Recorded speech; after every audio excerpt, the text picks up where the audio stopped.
Hi friends, welcome back to my channel. ಇವತ್ತು ಬದನೆಕಾಯಿ ಬಜ್ಜಿ ಹೇಗೆ ಮಾಡೋದು ಅಂತ ನೋಡೋಣ. ನೋಡಿ, ನೀರು ಕಾದಿದೆ.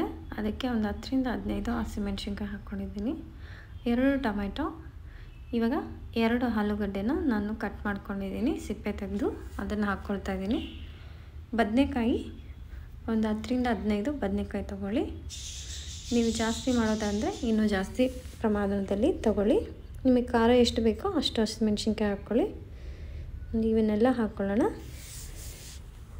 ಇವನ್ನೆಲ್ಲ ಹಾಕ್ಕೊಂಡು ಇವಾಗ ಇದನ್ನು ಮುಚ್ಚಿಬಿಟ್ಟು ಒಂದು 10ರಿಂದ 15 ನಿಮಿಷ ಬೇಯಿಸ್ಕೊಳ್ಳೋಣ.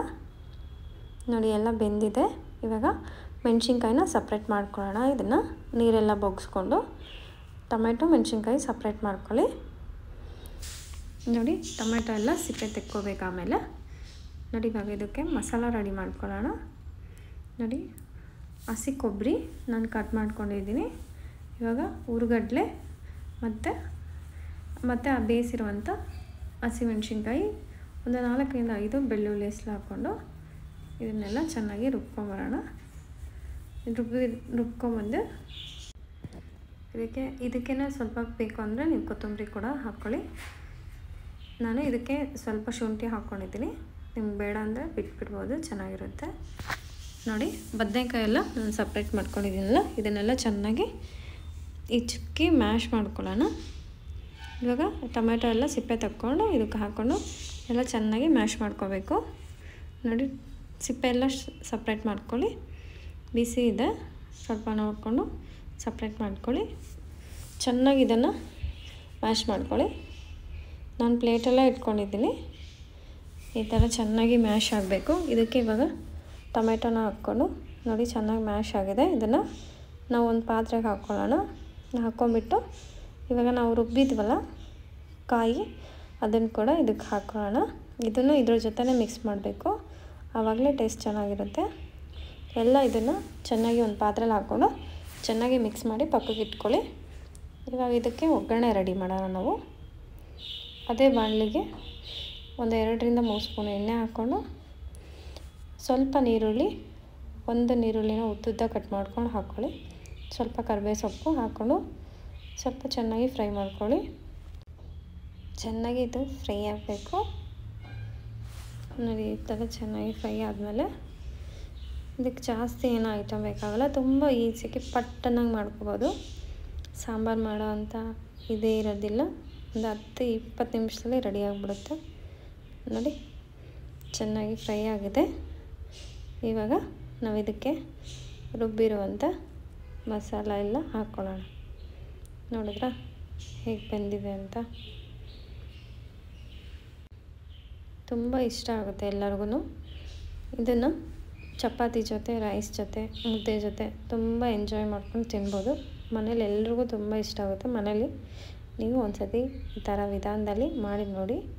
ನೋಡಿ, ಈಗೆಲ್ಲ ನಾನು ಪಾತ್ರೆಲಾಗಿ ಮಿಕ್ಸ್ ಮಾಡ್ಕೊಂಡಿದ್ದೀನ, ಅದನ್ನು ಇದಕ್ಕೆ ಹಾಕ್ಕೊಂಡು ಮಿಕ್ಸ್ ಮಾಡ್ಕೊಳ್ಳಿ. ಇದು ಅದರಲ್ಲೇ ಮಸಾಲೆ ಎಲ್ಲ ಕಲಿಸೋದ್ರಿಂದ ತುಂಬ ಒಳ್ಳೆ ಟೇಸ್ಟ್ ಇರುತ್ತೆ. ಅದಕ್ಕೋಸ್ಕರ ನೋಡಿ, ಈ ಥರ ಚೆನ್ನಾಗಿ ಮಿಕ್ಸ್ ಮಾಡಿಕೊಂಡು ಇದಕ್ಕೆ ನಾವು ಸ್ವಲ್ಪ ಉಪ್ಪನ್ನು ಹಾಕ್ಕೊಳ್ಳೋಣ. ನೋಡಿ, ಎಲ್ಲ ಚೆನ್ನಾಗಿ ಮಿಕ್ಸ್ ಮಾಡ್ಕೊಳ್ಳಿ. ಇವಾಗ ನಾವು ಬೇಯಿಸಿಟ್ಟಿರುವಂಥ ನೀರನ್ನು ಕೂಡ ಇದಕ್ಕೆ ಹಾಕ್ಕೊಂಡು ಬೇಯಿಸ್ಕೋಬೇಕಾಗುತ್ತೆ. ಒಂದು ಕುದಿ ಬರಬೇಕು, ಅಲ್ಲಿವರೆಗೂ ಬೇಯಿಸ್ಕೋಬೇಕಾಗುತ್ತೆ. ನೋಡಿ, ತುಂಬ ಚೆನ್ನಾಗಿರುತ್ತೆ. ನೋಡಿ, ಇದಕ್ಕೆ 1 ಸ್ಪೂನಷ್ಟು ಉಪ್ಪು ಹಾಕ್ಕೊಂಡಿದ್ದೀನಿ. ನೀವು ಟೇಸ್ಟ್ ನೋಡಿ ಎಷ್ಟು ಬೇಕೋ ಅಷ್ಟು ಹಾಕ್ಕೊಳ್ಳಿ. ಇದನ್ನು ಕೂಡ ಚೆನ್ನಾಗಿ ಮಿಕ್ಸ್ ಮಾಡಿಕೊಂಡು ಬೇಯಿಸ್ಕೊಳ್ಳಿ. ನೋಡಿ, ತುಂಬ ಚೆನ್ನಾಗಿ ಕಾಣಿಸ್ತಿದೆ. ಹೀಗೇ ತಿನ್ಬೋದು, ಅಷ್ಟು ಚೆನ್ನಾಗಿರಲ್ಲ. ಇದಕ್ಕೆ ಸ್ವಲ್ಪ ಅರಿಶಿನ ಪುಡಿ ಹಾಕ್ಕೊಳ್ಳಿ. ಈಗ ನೋಡಿ, ಅರಿಶಿನ ಪುಡಿ ಹಾಕ್ಕೊಂಡು ಇವಾಗ ಇದನ್ನೆಲ್ಲ ನಾನು ಮಿಕ್ಸ್ ಮಾಡ್ಕೊಳ್ತಿದ್ದೀನಿ. ಈ ಥರ ಎಲ್ಲ ಮಿಕ್ಸ್ ಮಾಡ್ಕೊಳ್ಳಿ. ಮಿಕ್ಸ್ ಮಾಡಿಕೊಂಡು ಇವಾಗ ಇದಕ್ಕೆ ನಾವು ನೋಡಿ ಎಲ್ಲ ಮಿಕ್ಸ್ ಆದಿತ್ತಲ್ಲ, ಹೀಗೆ ಸ್ವಲ್ಪ ತಿರ್ಸ್ಕೊಳ್ತಾ ಸ್ವಲ್ಪ ಹೊತ್ತು ಬೇಯಿಸ್ಕೊಳ್ಳೋಣ ಇದನ್ನು.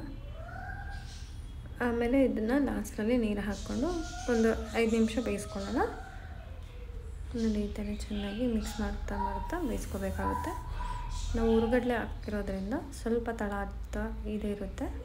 ನೋಡಿ, ಇವಾಗ ಇದಕ್ಕೆ ಸ್ವಲ್ಪ ಹೊತ್ತು ಮುಚ್ಚಿಬಿಟ್ಟು ಬೇಯಿಸ್ಕೊಳ್ಳೋಣ. ನೋಡಿ, ಇದಕ್ಕೆ ನಾನು ನೀರು ಹಾಕ್ಕೊಂಡಿದ್ದೀನಿ.